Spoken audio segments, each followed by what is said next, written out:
Hi loves, and welcome back to my channel. So in today's video we will be talking about a celebrity conspiracy, that is the death of Kurt Cobain. If you guys don't know who Kurt Cobain is, he was the lead singer of the famous 90s band Nirvana, which is one of my absolute favorite bands as well.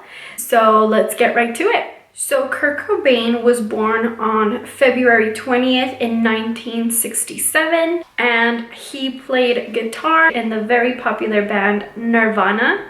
Nirvana was a very popular band back in the day as well as today, and as Nirvana was reaching the peak of its popularity back in the early 90s, unfortunately Kurt Cobain allegedly committed suicide on April 5th, 1994 in his own home in Seattle. And for some weird reason, he was not found until 3 days later. He was only 27 years old, and there has been a lot of conspiracies and speculation on his death since the day it was announced. And so, according to reports, Kurt Cobain was not found until April 8th of 1994. He died of a gunshot wound, and according to the Seattle Police Department, they said that Cobain died of a suicide.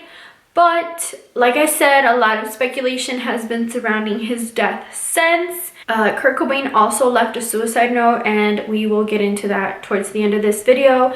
The suicide note in itself is a whole other story, and there are several people who are said to have been the ones to carry out Kurt Cobain's murder. Now, before I get into this, I do want to say these are just theories. I'm not saying that they're true or that they're false. I'm just simply stating the theories and what people believe. So, according to official reports, the story goes that right before he committed suicide, Kurt Cobain injected himself with heroin, and he somehow miraculously was able to not only inject himself 3 times the amount of heroin that a person can normally withstand, but he also had the ability to put all of his drug paraphernalia back in his little box right before killing himself. 3 times a dose of heroin is something to automatically cause somebody to die within seconds of ingestion. Some people find it very hard to believe that he was able to inject himself with that much heroin and still put his stuff away and then carry out his suicide. So that in itself is one theory. So they're saying that somebody had to have done it. Somebody had to have injected him with the heroin, maybe to kind of cover things up, or maybe to kind of make his whole suicide seem a little bit more plausible. Apparently, according to reports, there were no legible fingerprints found on the gun or on the pen that was used to write the suicide note with. Kind of strange, don't you think? Another conspiracy is that being that Kurt Cobain was 27 when he died, or he, committed suicide, a lot of people speculate that maybe he was killed by the elites or by the Illuminati. I'm not saying that the Illuminati is real or not. I'm just saying this is another theory. A lot of people say that Kurt Cobain was one of the many celebrities that have been killed, which make up the group called the 27 Club. The 27 Club is basically just a group of all of the celebrities and artists and just famous people overall that have been killed or have died at the age of 27. The only thing that I do find weird, and I find that it doesn't kind of add up that Kurt Cobain was a part of the 27 Club, is that the rest of the celebrities that died at the age of 27 mostly died of drug overdoses.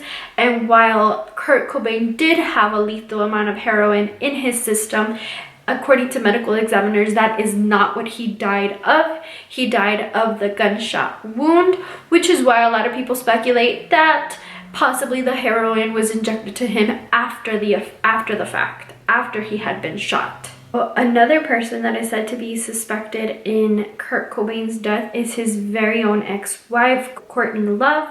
She is said to had sent a hitman or someone to kill Kurt Cobain.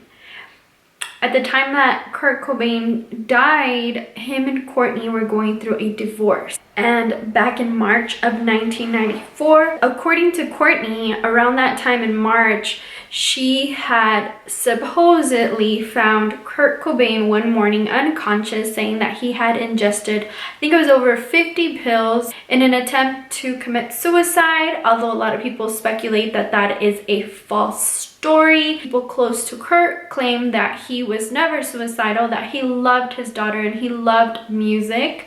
And so a lot of people find Courtney's story to be unrealistic. And a lot of people speculate that Courtney was the one who gave Kurt all of these pills, although they are a large amount of pills, in a failed attempt at murder. So according to Courtney, she stayed out in California and she had no idea that Kurt had escaped or where he had gone to.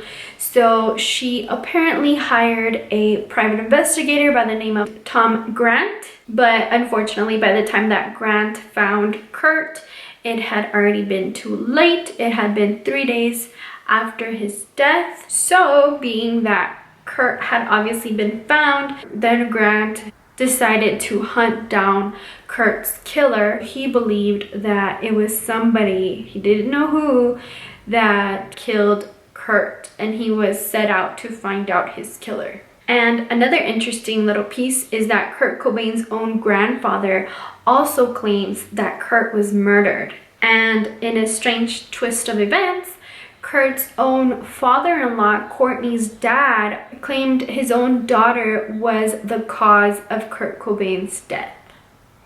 Isn't that something to think about?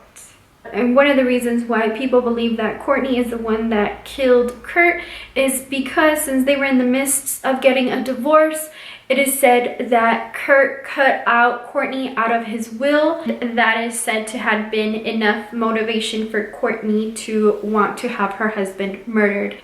In 1988, a film producer by the name of Nick Broomfield decided to investigate Grant's theory that Courtney had been the one to murder Kurt. And Broomfield claims that Courtney never wanted to talk about Kurt Cobain's death. She didn't want to be asked any questions. And during his investigation, Broomfield interviewed Eldon Hoke, who is the leader of the heavy metal band The Mentors. Eldon claims that Courtney offered him $50,000 to kill Kurt.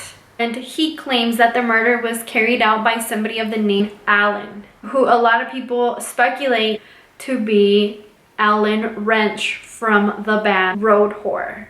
However, that investigation soon came to a halt as Hoke himself died in a freak train accident. And shortly after that accident, Broomfield himself claimed Kurt's death as a suicide. A lot of people speculate that maybe Broomfield had been paid off. And then there's Kurt's infamous suicide note, which, if you ask me, if you have read the note, and I'll put a little excerpt in here.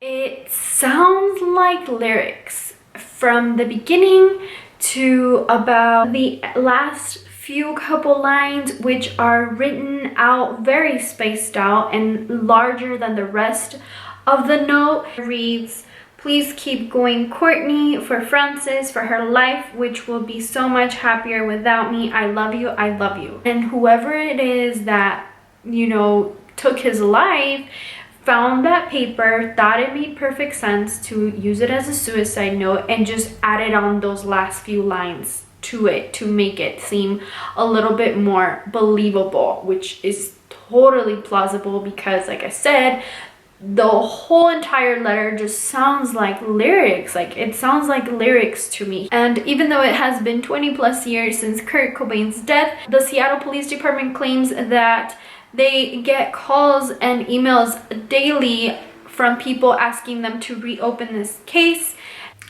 There's also a very, very interesting documentary on, I think it was on Netflix. Yes, it's on Netflix. in regards to Kurt Cobain's death. It's called Soaked in Bleach. If you guys haven't seen it, I strongly recommend you watch it. It paints a totally different picture, and it also kind of does point the finger a lot at Courtney Love. So, and that is it for today's video. I hope you guys enjoyed it. If you guys like my conspiracy theory videos, give me a thumbs up and let me know in the comments down below what kind of theory you guys would like to see next. And also let me know what you guys think about this whole conspiracy revolving Kurt Cobain's death. I think it's pretty interesting. I think a lot of the theories make a lot of sense. There's still a lot of missing pieces to it, and if I were to cover everything that there is surrounding Kurt Cobain's death, I mean, I could sit here for hours. But let me know in the comments down below what you guys think and what your theories are, and I will see you guys next week. Thank you so much for watching.